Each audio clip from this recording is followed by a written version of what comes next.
Au-delà du fait qu'ils arborent tous deux une très belle moustache, que lui soit coréen, Je porte plainte. qu'elle soit diplômée de l'ESSEC, que elle porte des lunettes rouges, et que lui ait un sacré sens de la répartie. C'est que l'Europe n'est pas à la hauteur de la crise économique, ta gueule, de la crise. De nombreuses autres raisons nous appellent à voter vert.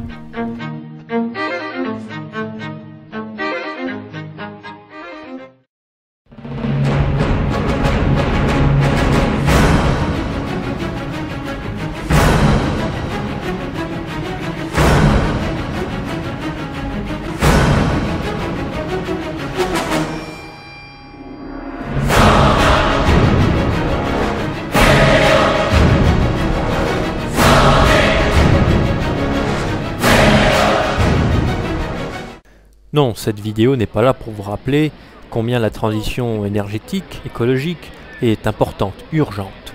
Nous en sommes tous conscients. Alors attends, tu fais la queue là pour avoir l'iPad demain matin? Ouais, mais t'en as déjà un. Yep.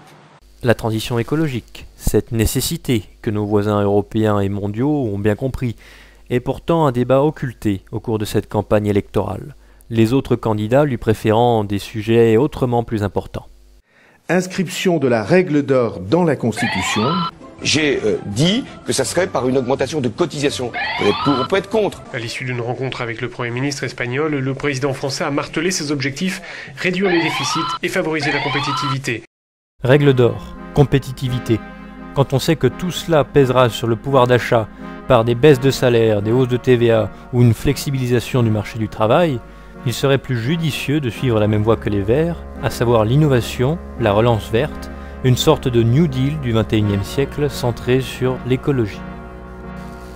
Par ailleurs, le vote vert, c'est l'assurance d'une sortie rapide du nucléaire quand on connaît notre maîtrise actuelle de cette énergie et ses impacts négatifs sur l'environnement.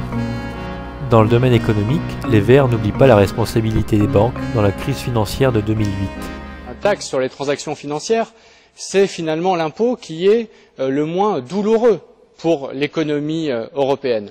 Depuis une dizaine d'années, le coût des transactions financières a extrêmement diminué. Finalement, ces baisses de coûts de transaction ont été captées intégralement par l'industrie financière et par les banques. Il ne serait pas totalement illégitime qu'une partie du bénéfice lié à la baisse de ces coûts de transaction revienne à la puissance publique qui a sauvé ces mêmes banques au travers d'une taxe sur les transactions financières.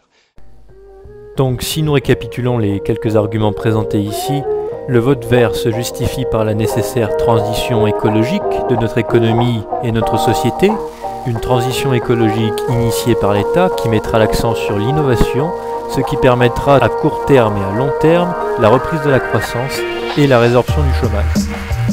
Cette transition écologique nous permettra, cela va sans dire, de réduire notre dépendance à l'énergie nucléaire et surtout de nous affranchir du coût exorbitant que représente le maintien en vie de centrales à bout de souffle. Enfin, sur le volet économique, un argument de taille puisque les Verts ont une position claire et définie sur la réintroduction de la taxation des transactions financières. Surtout, n'oubliez pas, rendez-vous dans vos bureaux de vote les 22 avril et 6 mai prochains pour les élections présidentielles, ainsi que le 2 et 10 juin prochains pour les élections législatives.